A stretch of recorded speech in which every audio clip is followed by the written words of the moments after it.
देखिए मेरे साथ सुरूरी साहब हैं जो अब जो है हॉस्पिटल पहुंचे हैं, जीएमसी हॉस्पिटल, जहां पर 5 से यानी 7 लोगों की जान जा चुकी थी और उसके बाद जो है 15 से 16 लोग जो है जख्मी थे। सर आप हॉस्पिटल का जायजा लेने आए हैं, क्या लगातार एक्सीडेंट चिनाब वैली में और हजारों लोग जो है इस चीज के विक्टिम हैं, जिन लोगों की जानें जो है चिनाब वैली में एक्सीडेंट के कारण जाती है? बहुत अफसोस है।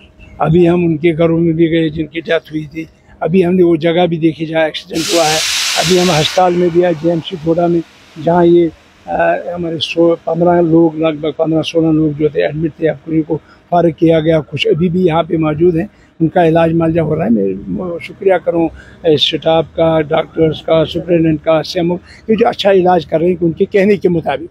लिहाजा बड़े अफसोस की हमारे चिनाब वैली में ये कोई नई बात नहीं है। इतना बड़ा भयानक एक्सीडेंट हुआ। मैं चाहूँगा क्या गवर्नर साहब को, एलजी साहब को यहाँ तक आना चाहिए, चीफ मिनिस्टर साहब को यहाँ तक आना, कब तक ये इनको यहाँ तक आना चाहिए। उसके बाद इनको कम से कम कुछ कंपनसेशन 10-10 लाख देना चाहिए। इनके बच्चों को एक मुलाजिम लगना चाहिए। उसके बाद इंक्वायरी बिठानी चाहिए, इंक्वायरी की टीम बनानी चाहिए कि आया ये वाक़ा कैसे हुआ। यहाँ देखिए चिनाब वैली में हमेशा ऐसे वाक़े हैं, कितना खून हम बनाएंगे, कितने नौजवानों, बुजुर्गों, माओं बहनों की शहादत हम देंगे इस रोड पे।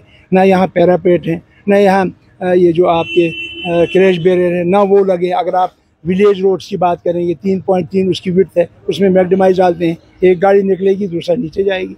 ऐसे ये सारी खराबी जो है पीडब्ल्यूडी डिपार्टमेंट, पीएमजीएसवाई डिपार्टमेंट और उसके अलावा एनएचआईडीसी डिपार्टमेंट की और ये जो नेशनल अथॉरिटी ऑफ इंडिया है उनकी। आप देखिए नेशनल हाईवे की क्या हालत है। अगर कंट्रैक्टर ने काम कंप्लीट किया तो आज वो जो मैग्डमाइजेशन की उसकी हालत देखिए, क्या वो इतनी पुअर स्पेसिफिकेशन है उसकी।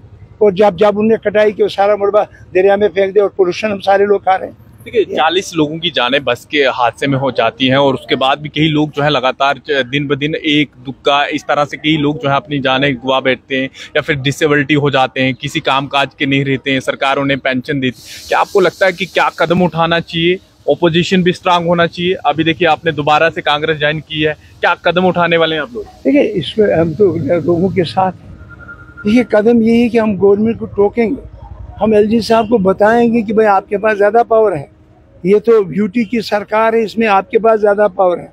आपने कल भी चीफ मिनिस्टर का इंटरव्यू देखा, आपने देखा रियासत में 2 अलग अलग पहिए हैं, एक उधर को जा रहा है, एक इधर को जा रहा है, कोई सिस्टम नहीं है। लिहाजा इन लोग यहाँ पे जो एक्सीडेंट हो रहे हैं इनके लिए माकूल इंतजाम होना चाहिए। एक जो असम्बली से एक जो बुक बनी थी, जो एक उन्होंने कमेटी बनाई थी, उस कमेटी ने जो डिसीजन दिया है, उस कमेटी ने जो फैसला दिया है, वो बुक बनी, उस पर अमल करना चाहिए। उन्हें क्या क्या चीज़ें कही थी, क्या सेफ्टी मेजर्स उन्हें कहे थे करने के लिए, वो कुछ भी नहीं किया। ऐसा इनको करने चाहिए। लाइसेंस को चेक करना चाहिए, देखना चाहे पैसेंजर लाइसेंस वाला गाड़ी चलाना चाहे, हिल लाइसेंस वाला बड़ी गाड़ी चलाना चाहे, इसके बाद CPDC क्या है, ओवरलोडिंग है कि नहीं है, इसका जिम्मेदार ट्रैफिक डिपार्टमेंट भी है, इसका जिम्मेदार NHADCL है, नेशनल अथॉरिटी ऑफ इंडिया है, PMGSY है, RNB है, और डिस्ट्रिक्ट एडमिनिस्ट्रेशन को खसूसी तौर पे तवज्जो देनी चाहिए। एक और चीज सुरूरी साहब, लगातार जीएमसी हॉस्पिटल से देखा जाए जितने भी मरीज यहाँ पर पहुँचते हैं, देखिए दूर दराज, भलेसा, गंदो, मरमत, गुंदना,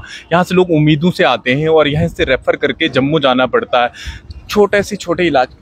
देखिए हकीकत जो है, ये जो है GMC ये बिल्कुल नई GMC है, ये कोई पुरानी GMC नहीं है। अब मुकाबला आप करेंगे GMC जम्मू का और GMC डोडा का, वो नहीं हो सकता है। मैंने भी सुपरिटेंडेंट और बाकी स्टाफ से बात की, इन्होंने कहा हमारे पास एक्सरे मशीन है, वो चल रही ठीक, हमारे पास अल्ट्रासाउंड है, वो ठीक चल रही, जिसको ज़रूरत है वो कर रहे हैं, हमारे पास फेबोस्कैन की मशीन है जो बहुत ही इंपॉर्टेंट है, वो इनके पास है, जो लीवर को चेक करती है, इनके पास CT स्कैन की मशीन है अच्छी, और रेडियोलॉजी इनके पास है। लिहाजा कमी कुछ नहीं है, स्टाफ भी इनके पास है। अब स्टाफ की थोड़ी बहुत कमी है, वो डॉक्टर की कमी वो पूरा करना चाहिए, ये गवर्नमेंट का फर्ज। मगर जहाँ तक मैंने मरीजों को पूछा, ये कहा हमारा इलाज में। और दूसरा, इस GMC पे इतना लोड है, रामबन का रोड, रामबन, बानाल, डोडा, किश्तवाड़, मरमत, मड़वा, वड़ोर, कल की हमारे हिमाचल के लोग भी किश्तवाड़ से आके यहाँ इलाज करने के लिए आते हैं। लोड बहुत ज़्यादा है। एक आखिरी सवाल, ओपोजिशन लीडर राहुल गांधी ने लेटर लिखा है कि स्टेटहुड के लिए क्या आपको लगता है कि मिलना चाहिए, अनएम्प्लॉयमेंट रेशियो कम हो जाए? क्योंकि देखिए लगातार अनएम्प्लॉयमेंट और ज़्यादा बढ़ रहा है, युवा बेरोजगार की ओर जा रहे हैं। देखिए इस पर तो नौबत नहीं आनी चाहिए थी। एक तो सुप्रीम कोर्ट ने जब 5 अगस्त 2019 का केस जो है, वो जो सुप्रीम कोर्ट में चला, उन्होंने कहा था जल्द से जल्द इनको स्टेटहुड देना चाहिए। अभी तक सरकार, और इसके बाद होम मिनिस्टर ने उसी वक्त पार्लियामेंट में कहा था हम जल्द से जल्द स्टेटहुड जम्मू कश्मीर। फिर उनके बाद इलेक्शन, कहा इलेक्शन जो ही होगा हम स्टेटहुड देंगे, तब भी नहीं दिया, बाद में भी नहीं। अभी यहाँ पे नौबत पहुँची। अब मैं कहूँगा पूरी रियासत में आज खुशी का माहौल है और रियासत का हर फर्द बशर, हिंदू मुस्लिम सिख ईसाई बुद्ध जैन सब, राहुल जी का और मिस्टर खड़गे साहब का, जो मल्लिकार्जुन खड़गे साहब हमारे प्रेसिडेंट हैं, उनका शुक्रिया अदा करते हैं कि उन्होंने ऐसा कदम उठाया जो रियासत जम्मू कश्मीर के लिए बेहतर है।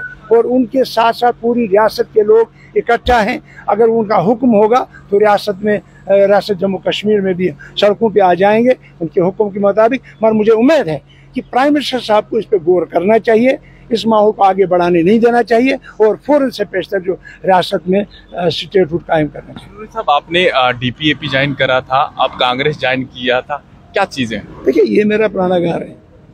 असल में कुछ वजूहात हुई, हमसे गलतियाँ भी, मगर जो ये जो नेशनल जमात हिंदुस्तान से लेके यहाँ तक जितने कारनामे हमने आज तक यहाँ किए हैं, सड़कों की जाल बिछाया, स्कूलों का जाल बिछाया, हॉस्पिटल का जाल बिछाया, आंगनबाड़ी का जाल बिछाया, रोड्स का जाल, बहुत सारे काम किए हमने, वो कांग्रेस की वजह से।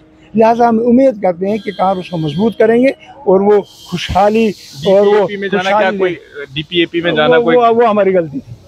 चलिए, सुरूरी साहब ने साफ तौर पे कहा कि DPAP में जाना हमारी गलती थी और साफ तौर पर जिस तरह से इन्होंने कहा कि स्टेटहुड और हॉस्पिटल में बेहतर निज़ाम होना चाहिए और लगातार चनाब वैली में कई हादसे होते हैं जिसमें ना जाने कितने लोग अपनी जानें गंवाते हैं। फिलहाल देखते रहे जम्मू ट्रिब्यून, मैं विकास मनास।